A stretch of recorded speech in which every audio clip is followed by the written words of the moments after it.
KR അക്കാഡമിയിലേക്ക് എല്ലാവർക്കും ഒരിക്കൽ കൂടി സ്വാഗതം.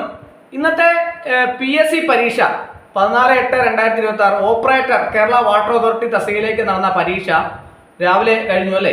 അപ്പോൾ ഉദ്യോഗാർത്ഥികളൊക്കെ തന്നെ പരീക്ഷയെ സംബന്ധിച്ച് വിശദമായ ഒരു അവലോകനവും അതുപോലെ തന്നെ പരീക്ഷ കട്ട് ഓഫ് മാർക്കിനെ സംബന്ധിച്ച് ഒരു വിശദമായ അവലോകനമൊക്കെ ചെയ്യാമോ എന്ന് ധാരാളം ഉദ്യോഗാർത്ഥികൾ ചോദിച്ചതിൻ്റെ അടിസ്ഥാനത്തിലാണ് ഇന്നത്തെ ക്ലാസ് തയ്യാറാക്കിയിട്ടുള്ളത്. നമുക്ക് പരീക്ഷയെ സംബന്ധിച്ച് ഒരു വിശദമായ അവലോകനം നോക്കാം. ആദ്യം തന്നെ ഈ പരീക്ഷയ്ക്ക് സംബന്ധിച്ചിടത്തോളം 15,439 പേരാണ് കൺഫർമേഷൻ കൊടുത്ത് പരീക്ഷ എഴുതാൻ വേണ്ടിയിട്ട് തയ്യാറെടുത്തിരുന്നത്.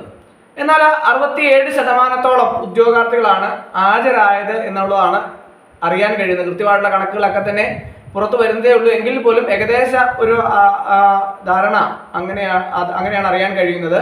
അപ്പോൾ ഇന്നത്തെ പരീക്ഷയെ സംബന്ധിച്ച് ഒരു വിശദമായ അവലോകനം നടത്തുകയാണെന്നുണ്ടെങ്കിൽ പരീക്ഷയിൽ പ്രധാനമായിട്ടും PSC സിലബസിനെ ആസ്പദമാക്കിയുള്ള അടിസ്ഥാനമാക്കിയുള്ള ചോദ്യങ്ങളാണ് ഉൾപ്പെടുത്തിയിരുന്നത്.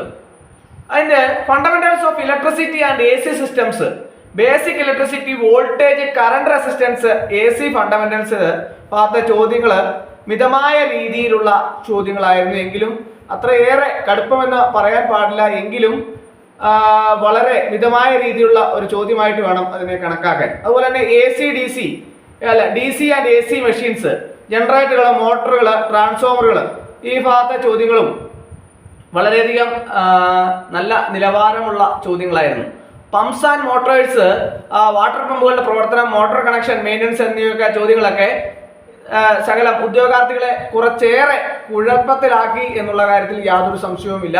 Measurement and instruments, voltage ammeter, multimeter, megger തുടങ്ങിയ ഭാഗത്തു നിന്നുള്ള ചോദ്യങ്ങളും നല്ല നിലവാരമുള്ളതായിരുന്നു. അതുപോലെ തന്നെ wiring and safety, wiring accessories, അതുപോലെ തന്നെ എർത്തിങ്, സുരക്ഷാ മുൻകരുതൽ, ഫസ്റ്റ് എയ്ഡ്, ഫ്യൂസ്, MCB, ഇത് ഈ സിലബസ് പ്രകാരമുള്ള ചോദ്യങ്ങളൊക്കെ തന്നെ അങ്ങനെ മൊത്തത്തിൽ നോക്കിയാൽ PSC സിലബസ് ഓറിയന്റഡ് ആയിട്ടുള്ള ചോദ്യങ്ങളായിരുന്നു പരീക്ഷയ്ക്ക് പൊതുവെ ഉണ്ടായിരുന്നത്. എങ്കിലും ചോദ്യങ്ങളെല്ലാം തന്നെ നല്ല നിലവാരമുള്ള ഒരു ചോദ്യങ്ങളായിരുന്നു എന്നുള്ളതാണ് എല്ലാ തരത്തിലും നോക്കിയാലും മനസ്സിലാകുന്നത്. അതായത് മിതമായ നിലവാരം, മോഡറേറ്റ് രീതിയിൽ വേണം നമുക്ക് ഇന്നത്തെ പരീക്ഷയുടെ നിലവാരത്തെ നമുക്ക് കണക്കാക്കാൻ.